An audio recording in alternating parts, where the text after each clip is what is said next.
de leurs mains et de leurs pieds couverts de sang. Et tous ceux qui leur ont permis de poser ces actes en porteront l'entière responsabilité ici et ailleurs, aujourd'hui et toujours. Je suis comme lui. Et il dit ce qu'il pense, je le dis aussi. Et je trouve que dans un certain nombre de ses jugements, il a le tranchant d'une belle jeunesse et le mérite d'un chef d'État totalement dévoué à son peuple. Et moi, j'admire ses qualités qui sont grandes, mais il tranche trop aussi. Il va plus loin qu'il ne faut, à mon avis, qui me permettent de lui parler du haut de mon expérience. Les rapports entre Sankara et la France vont s'envenimer quand, après les élections législatives françaises de 1986, le président François Mitterrand doit partager le pouvoir avec la droite. Jacques Chirac, nommé Premier ministre, rappelle aux affaires africaines Jacques Foccart, célèbre monsieur Afrique de De Gaulle, dont il revendique les idées néocolonialistes. C'est l'occasion pour la droite française de renouer le contact avec les présidents de son réseau et de reprendre le dessus dans la gestion des affaires africaines.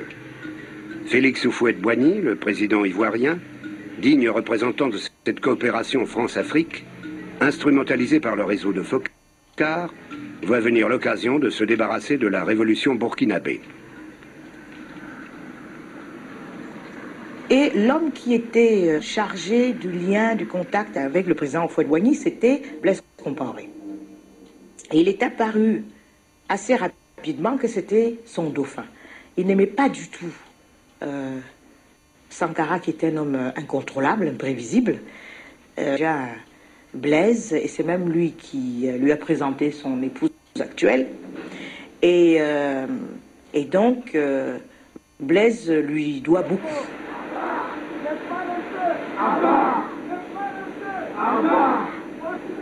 Nous sommes en 1987.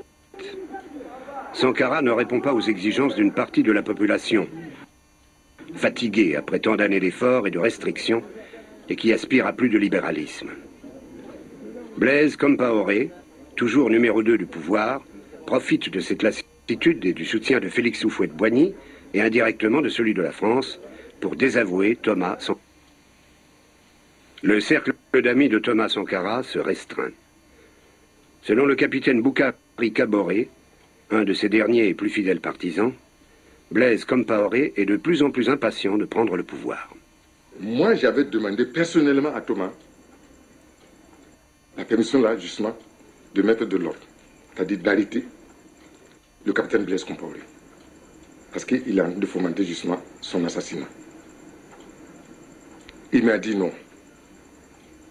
L'amitié ne se trahit pas. J'ai dit, mais ce n'est plus l'amitié. Quand, par exemple, on planifie de tuer, ce n'est pas bon. Il dit, c'est pas correct. L'amitié, c'est pas à nous de trahir l'amitié. C'est à eux de trahir. Je me retrouve un peu comme un cycliste qui grimpe une pente raide, qui a à gauche, à droite des précipices. Il est obligé de pédaler.